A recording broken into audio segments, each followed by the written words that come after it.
Boa tarde a todos. Ficamos com mais espaço, né? Estava sobrecarregada aqui a sala. Agradeço o convite por estar a participar nestas oficinas de investigação. É lógico que o meu contributo é um contributo mais teórico. Muitas das coisas que eu pensava dizer já foram ditas. Provavelmente também se a colega que vinha a seguir, a Lara, iria dizer também muitas coisas que provavelmente eu vou dizer e, portanto, provavelmente não... Espero que não haja sobreposições.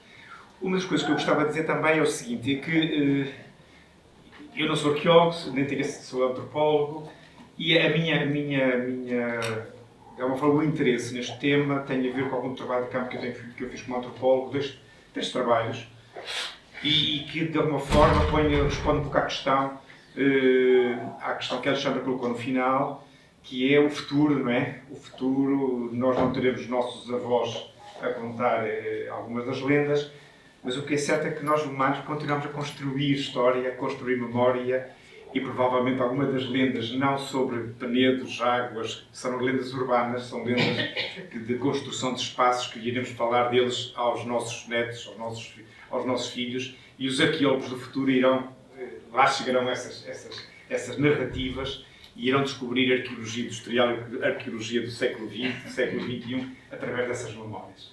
E até alguma arqueologia mais da pré-história.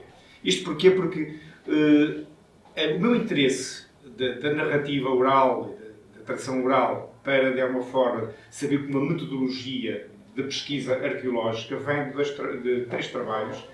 Um que é um livro que eu escrevi, Lendas do Vale do Minho, que não foi apresentado, de facto, há um livro, Lendas do Vale do Minho, que eu já escrevi há mais de 12 anos, e a experiência de levantamento das lendas do Vale do Minho, trabalho de campo que eu fiz em todas as freguesias dos concelhos do Vale, desde Melgaço até Caminha, deram-me informações muito interessantes sobre como é que as pessoas se apropriam do espaço. E lembro-me uma vez o Benjamin Anos Pereira, célebre etnólogo que acompanhou os nossos pais e é vivo, dizia uma vez: Álvaro, como é que tu falas desta lenda, se essa lenda, dizendo que essa lenda é do Alto Minho ou é do Vale do Lima, quando essa lenda está em qualquer sítio de Portugal? E eu disse: a mim não me interessa que a lenda esteja no Vale do Lima, no Cávado, no Alentejo, na Galiza. A mim interessa-me que uma pessoa daquele local me conte e seja referida a um espaço, ou um objeto, ou uma realidade palpável, territorial, espacial. Portanto, o interesse não era tanto que da excepcionalidade da lenda, unicidade, única lenda, que não há mais lado nenhum, era como é que as pessoas repetem ou têm uma lenda para se apropriarem e simbolizar o espaço. Portanto, para mim é uma lenda do Alto Minho, mesmo que possas encontrá-la noutro local. O outro trabalho de campo que eu fiz, isso está publicado, esse trabalho e alguns artigos, mas este eu nunca o publiquei, ainda não tive tempo para o publicar. Foi um trabalho que eu fiz para o Museu Alberto Sampaio de Guimarães acerca da Ronda da Lapinha. A Ronda da Lapinha é um ritual, uma procissão que se faz entre o Santuário da Lapinha, virado ao Vizela, ao de Vizela, e que passa todo o monte e vai pela Monte da Penha e desce a Guimarães, não é? Desce a Guimarães, ali as pessoas deixam ficar a Senhora da Lapinha a conversar com a Senhora da Oliveira, e lá a lenda das 7 irmãs, das 7 senhoras, que ali também existe, e depois regressa outra vez à Lapinha pelo Vale, e regressa à Lapinha. Essa lenda, ou esse ritual, vai cá várias lendas, esse ritual da Ronda da Lapinha, que também as pessoas de Guimarães querem classificar como património imaterial, e que, quando foi Guimarães capital da cultura, até colocar noutra igreja, que não na igreja da Senhora da Oliveira, marca toda uma apropriação do território, daquele território, de 2 culturas, do mundo rural, do mundo urbano, do mundo dito popular e do erudito, e é suficiente ouvir, de alguma forma, a homilia do padre da missa da Lapinha, e ver as oferendas em milho, em uvas, e ver a homilia do padre da Senhora da Oliveira, que fala da algebarrota e fala de todo o ideário nacional, para ver como 2 mundos e a cidade e o campo se conjugam num ritual. E ao ver aquilo, de facto, as pessoas se apropriam de todo uma cultura arqueológica que existe no Monte da Penha e que existe no Vale, está toda ela sacralizada por esse ritual da lapinha. O outro trabalho, foi um trabalho que eu fiz na cidade de Salvador, na Bahia, estudando, está publicado no Brasil, estudando a relação entre as igrejas católicas, os templos evangélicos e os terreiros de candomblé. Como é que a apropriação da cidade e a afirmação do poder se faz através da contextualização, localização dos templos. Não é? Ou seja, pegamos no centro da Bahia, Salvador, temos o Pelourinho, temos ali o poder católico, o poder do colonialismo, a afirmação de um poder. Depois temos como é que o candomblé viveu na franja, na marginalidade da cidade. Não é? Hoje já não tanto. Hoje a religião afro-brasileira é aceite. Se bem que hoje, neste momento, vive com muitas dificuldades devido à afirmação dos evangélicos, que têm conflitos todos os dias. Chegam a lançar baldes de água por cima dos muros para os terreiros de candomblé, chamando-os tal diabo, etc, etc. E eles apropriaram-se dos rituais de candomblé, por exemplo, as lavagens, não é? As lavagens, e construíram um templo no cruzamento de autoestradas ali em Salvador, que é outra afirmação do poder. Não é? Ou seja, como é que os evangélicos afirmam o seu poder na cidade? Através da topologia, da localização. E isto, de alguma forma, cria algumas questões que têm a ver com a questão de como é que nós, antropologicamente, vemos certas constantes. Aquilo que nos trazia hoje não é estes exemplos variados. Nós, em etnologia, estudamos os contextos próprios, não é? Estudamos micro, mas depois somos obrigados a fazer uma reflexão comparativa, antropológica, não é? Para ver como é que estas constantes do homem, quando o homem, digo homem e mulher, desculpem lá, é difícil esta questão do género, mas como é que a humanidade se apropria da paisagem, constrói a paisagem, e se nós entendermos esses mecanismos da construção e uso da paisagem, nós vamos, de facto, ter armas metodológicas, para, de alguma forma, olhar para uma paisagem e dizer, aquele local, aquele topos, aquela orografia, aquela toponímia, traz alguma coisa e eu posso, talvez, ali escavar, posso ali procurar, que vou encontrar os tais evidências arqueológicas, os tais elementos. É isso que me pretendia hoje aqui. Eu, quando fiz o trabalho de levantamento das lendas, depois fiz um trabalho para o Ecomuseu do Barroso, fiz um trabalho também da Serra da Cabreira, e eu às vezes chegava a um sítio e eu digo, aqui é uma lenda. E eu mesmo assim, não sabe, não sei, mas paramos no carro e vamos conversar aqui. E lá estava. É aquele penedo, é aquela passagem, é aquela fonte, tem uma lenda. A necessidade de se apropriar, de ressignificar o lugar e o espaço.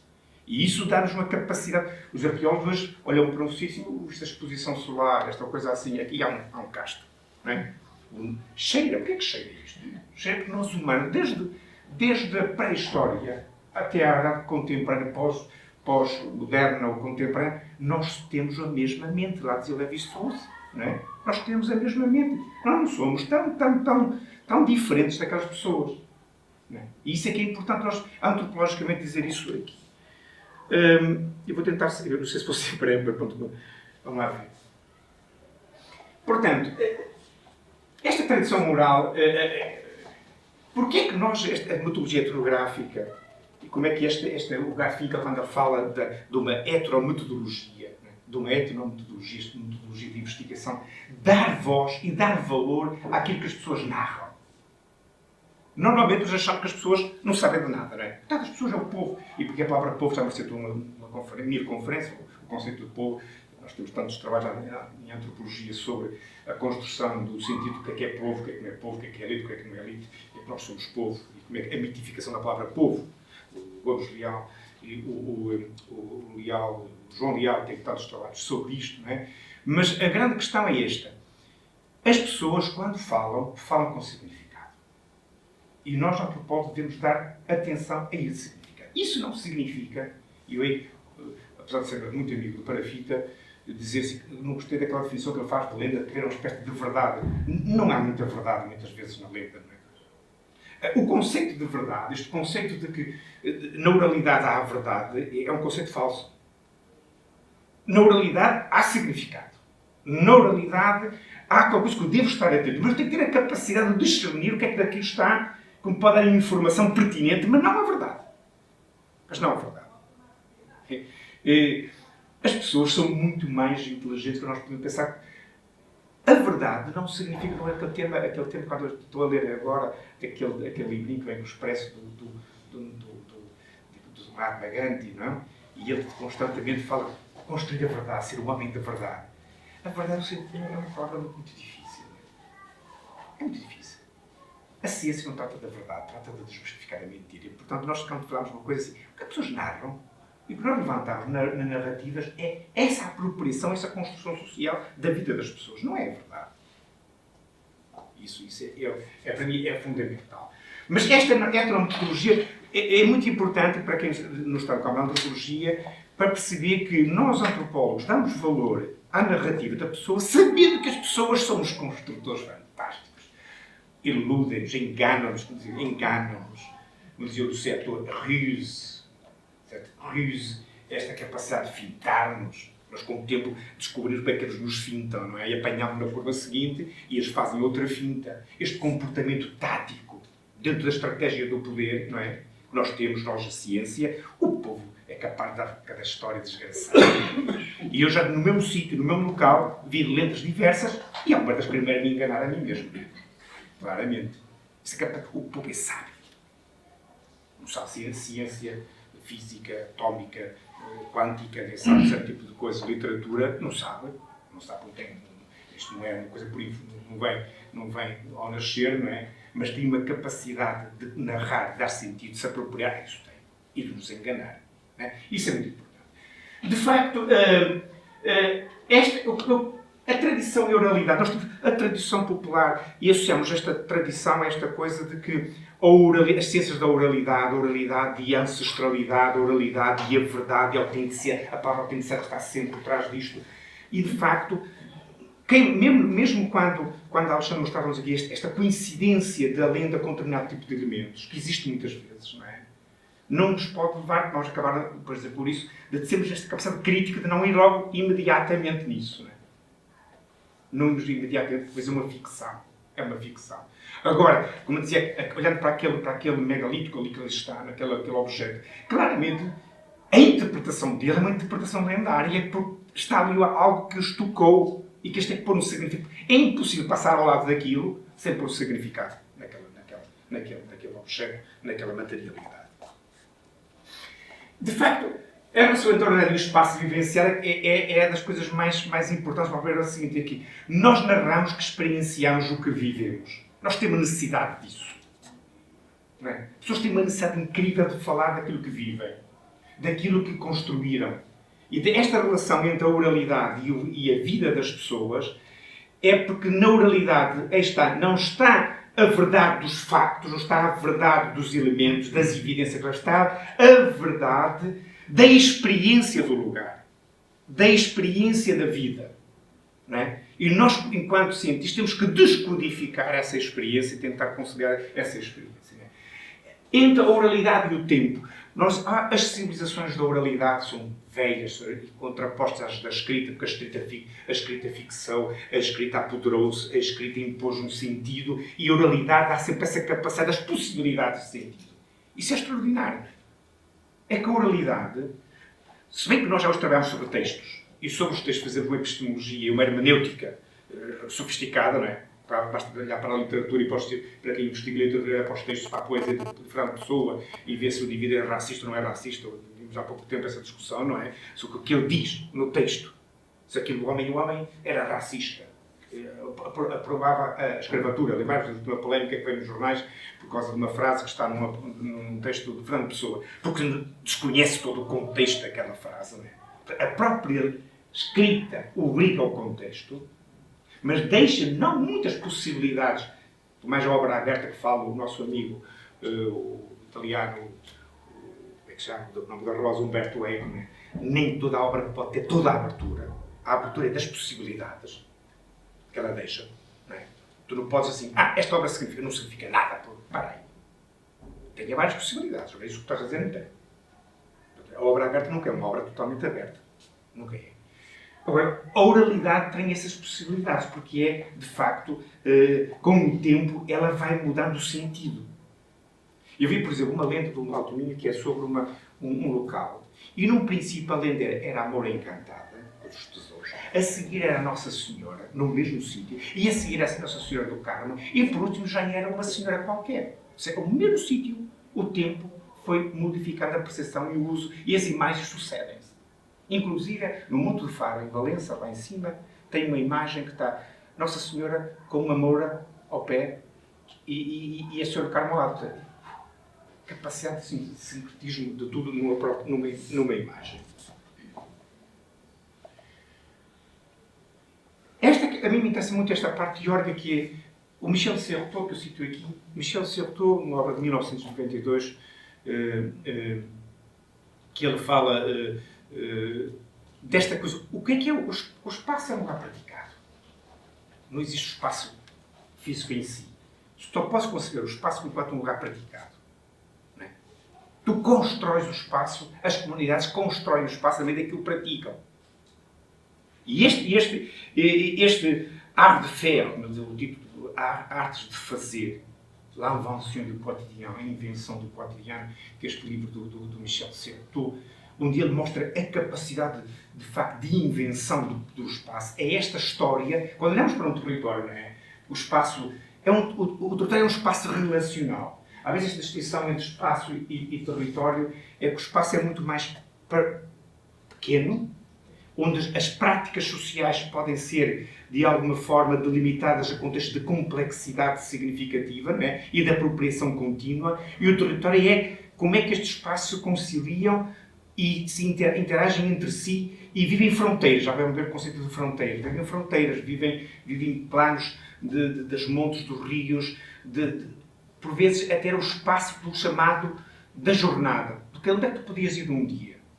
Não é? Hoje temos os territórios administrativos, temos as NUTs, temos assim, temos a ponta. Mas, de facto, o território, ou era o território sagrado onde tu ias em Romaria, onde era possível, tantos dias, pediam os 7 montes, 7 vales, não é? Os 7 santuários, os 7 coisas, números mágicos, não é? Porque na realidade não acontecia, mas marcava sempre isso, não é?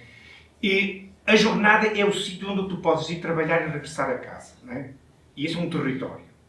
O espaço é aquilo que tem uma especialização na prática dele. Já vamos ver isso. De facto, este espaço e território são produtos humanos. E uma coisa que eu, na minha investigação recente, que eu gostaria de avançar, e não tenho tido tempo, porque a vida tem sido um bocado desgraçada no meu trabalho, é a relação entre a fisicidade do espaço, a construção social do espaço e a dimensão cognitiva do espaço. Eu gostaria de fazer um trabalho ao nível de imagiologia, pôr as pessoas a falar e de escolher sobre determinado tipo de espaço e ver quais eram as zonas do cérebro que as pessoas ativavam em relação a esses espaços. Nós apropriamos. A espacialidade é comum a todos os animais. Todos os animais criamos a territorialidade. Não é? Nosso território, onde temos a comida, onde temos o poder, onde procuramos as fêmeas, os machos, onde procuramos determinado tipo de segurança. Isso a territorialidade está em todos. Ora, como nós nos apropriamos do território e como é que damos significados entre territórios sagrados, territórios de produção, eu creio que isso é tipo os humanos que construíram cultura quando fizeram do espaço uma dimensão simbólica. E esse, para mim, é talvez dos elementos mais fortes do processo de humanização e de cultura, que é esta produção do espaço no sentido cultural e não meramente como uso. O uso como sentido. Daí que eu acho que alguns elementos fundamentais para analisar o espaço e o território têm a ver com estes e que na arqueologia, numa metodologia de pesquisa, são comuns a todas as sociedades. Não é? Todas as sociedades têm um espaço de sacralidade. Todas elas têm um espaço que é o espaço transcomunitário, que é os limites. Como é que tu vives dentro da comunidade, como é que tu relacionas com a outra comunidade, qual é o espaço, o limite com que tu falas com outra comunidade. Não é? Todas as comunidades têm espaços produtivos, espaços de celebração social, ou seja, por vezes coincidem o social e o sagrado, o terreiro da igreja, da capela, onde há vezes comunitárias e ainda há rituais religiosos, mas claramente todos têm isto. Todos definem isso. E às vezes quando nós organizamos, olhamos para uma escavação arqueológica, vemos como é que de facto esses espaços estão ali bem demarcados. Não é? As vias de acesso, não é? É interessante, nós trouxe aqui quase aquele mapa com os rios, não é?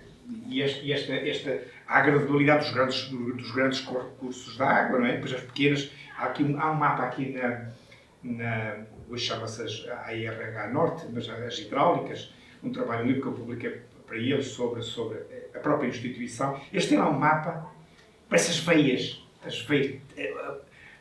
desde o vale, por exemplo, o Rio Douro, e depois vê todos os afluentes, pequenos afluentes. Parece que o território está todo marcadinho. Também assim, a nível de caminhos, a nível de vias. Há as vias principais, há as vias secundárias e há as microvias que desapareceram um património fabuloso que eu ainda vivi enquanto criança e que também ninguém vive. Ninguém. E eu saí da minha aldeia com 10 anos. Na minha aldeia havia chamados os caminhos vicinais. Né? Aqueles caminhos que tu podias passar antes de lavar, antes de semear o milho, antes de fazer isto, que tu tinhas direito a passar ali, à beira na borda dos campos. Ia-se à venda, ia-se à igreja, ia-se para o trabalho. E esses caminhos eram usados. Desapareceram completamente com novos vias, novas coisas. Desapareceu. E eu, por exemplo, está na minha cabeça esse objetivo de pegar na minha aldeia, pegar as pessoas mais velhas e desenhar todo o mapa onde estavam esses caminhos. Eu sei alguns, para que fique para o passado. Uma memória histórica, já não é um trabalho antropológico, mas é um trabalho arqueológico do espaço, das vias. Porque é uma memória, porque é que se passava aqui? Aqueles caminhos estavam lá. Ainda há pouco tempo, no monte, que chama-se o Monte da Padela, do Vale do Neiva, oposto ao Vale do Lima, alguém me dizia que havia o caminho da feira. O caminho da feira era o caminho das pessoas que vinham do Vale do Lima para a feira de Barroselas, de Viana do Castelo. E eu fui ao monte procurar. Lá está, no meio do mato, foi tanto, só tem esta largura, não é?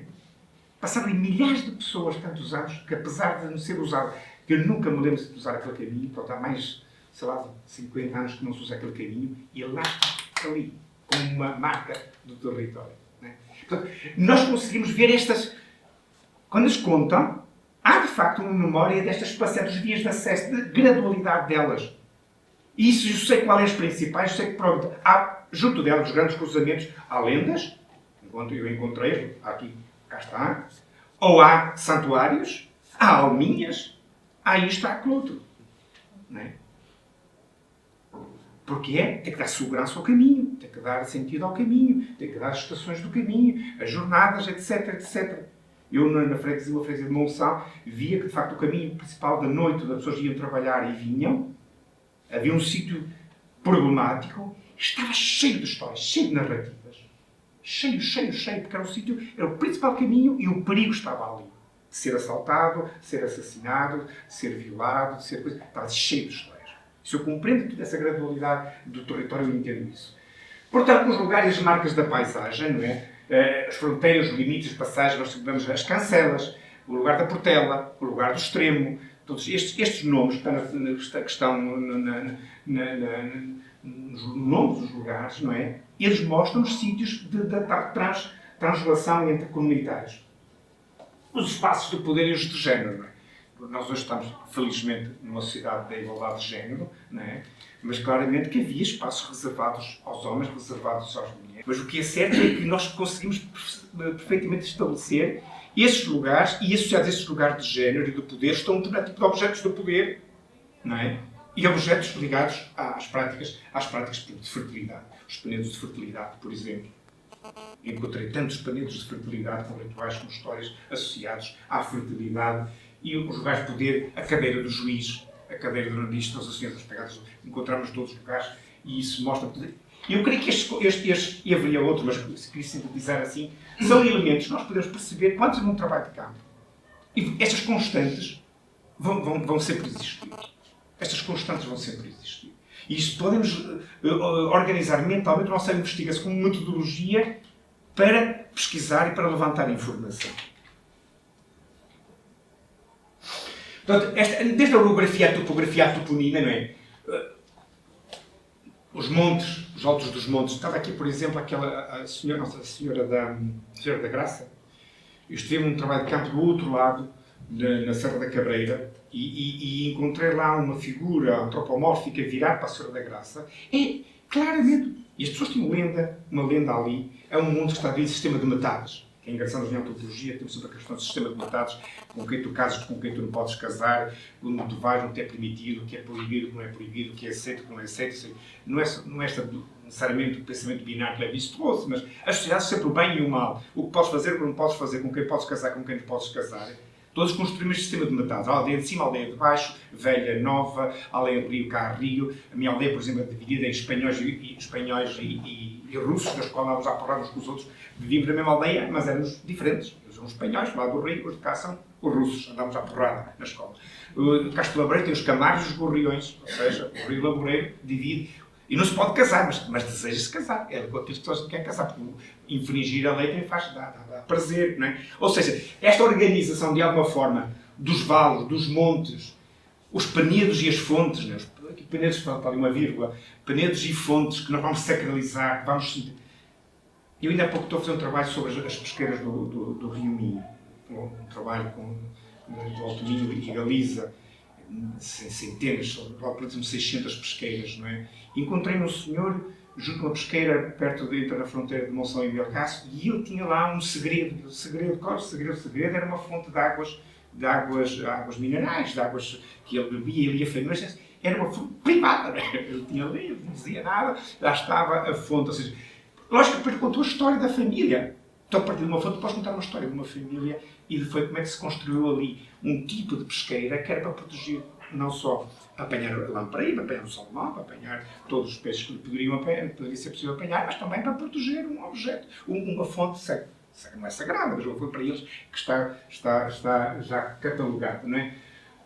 Depois disto, as tipologias agrárias, quando olhamos para o campo do centeio, o campo, os sequeiros e os lameiros, não é? As hortas, ou os navais, quase muito alegre, os navais. Isto é importante porque as pessoas têm que ter essa diversidade de terrenos por causa da sobrevivência. Tem que ter um sequeiro, tem que ter um naval, tem que ter como é que dizia, uma úmida, um lameiro, não é? E chegamos ao ponto de medir em Montalegre, uma aldeia, um naval de nave, mas é mais as hortas, que a propriedade tinha esta largura. Foi tão dividido entre os herdeiros, que todos tinham um pedacinho de naval, que se agarrasses na enxada, estavas a tirar a terra do vizinho. Coisa impressionante, não é? Mas o sentido disso, dessas tipologias agrárias, o que é que tu usas? Como é que tu defendes? Como é que trabalhas? Porque é que sim, a dado momento tu sabes a seara, o linhal, terra disto, daquilo, que já não se pratica hoje, mas esta toponímia diz muito das práticas de uma arqueologia da paisagem. Nas árvores que lá estavam, não é?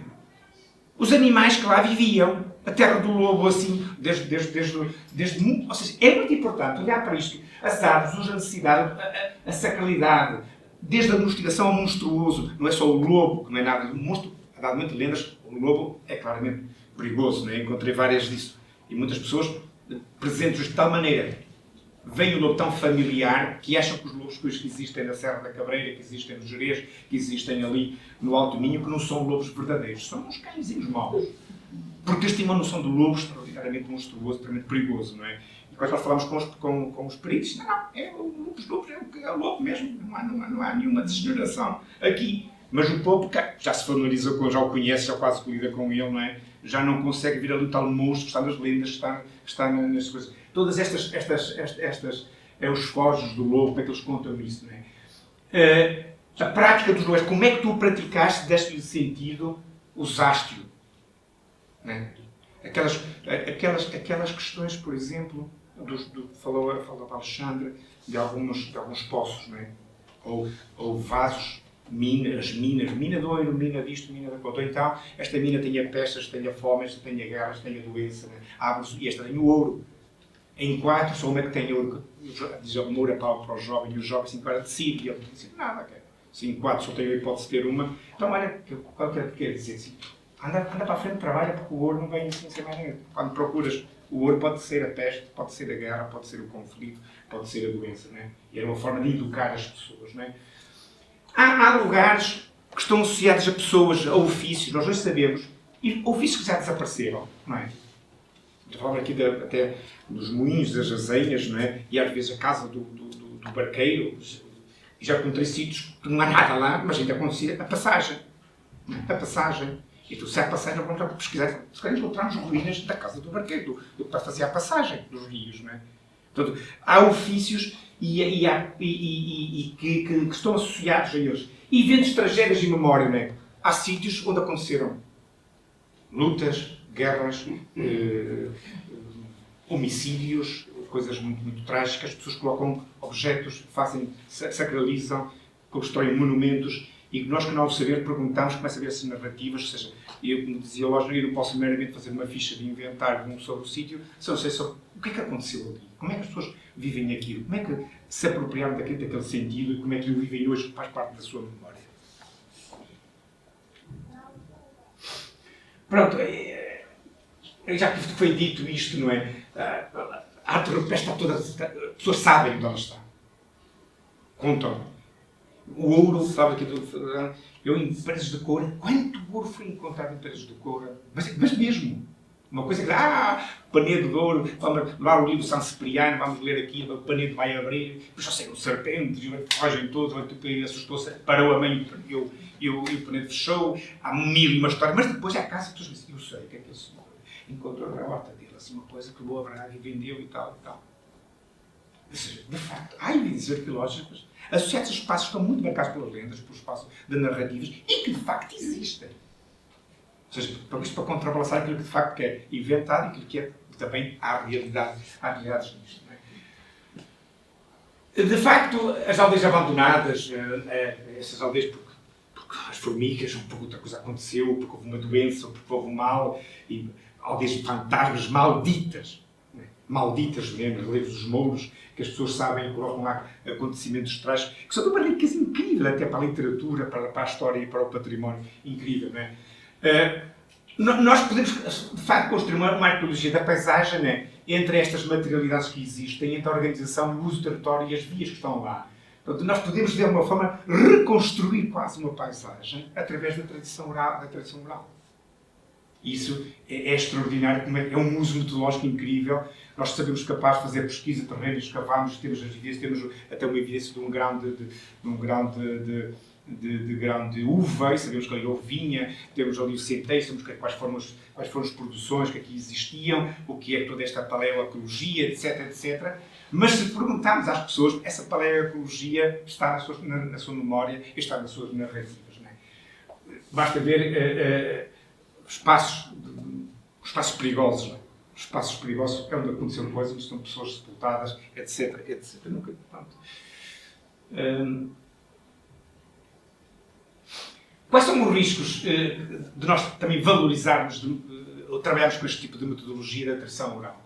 É, de facto, nós apropriarmos, nós damos sentidos novos, sempre. Portanto, não pensar que aquele é o último sentido, que aquele foi o sentido sempre... isto é um sentido ancestral. Atenção, vamos ver. Até o próprio sentido da tradição oral é estratigráfico. Podemos fazer uma estratigrafia das narrativas. Não é? A última coisa que constou pode ser apropriada. E é muito interessante nós fazermos histórias e ver pessoas que se apropriaram coisas muito recentes.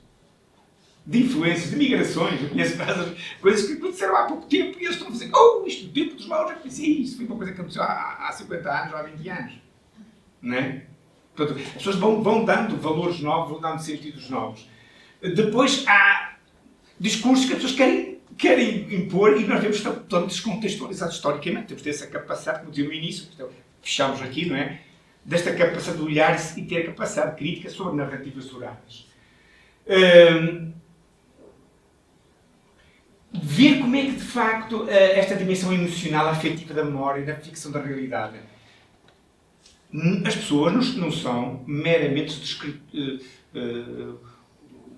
pessoas que fazem uma descrição do espaço e do território e das materialidades. As pessoas vivem. O espaço é emocional, é afetivo. E como é emocional e afetivo, apropria-se aos sentidos que lhes convém, muitas vezes. Não é? E pode ser de afeto, amor, como pode ser de afeto, ódio e de medo.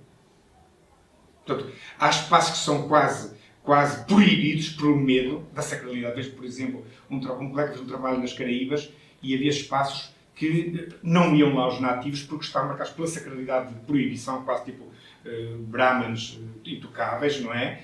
Mas muitas vezes supõe-se que existe ali uma entidade perigosa e não se aproximam dela, não é? Portanto, o medo também está ali e, de facto...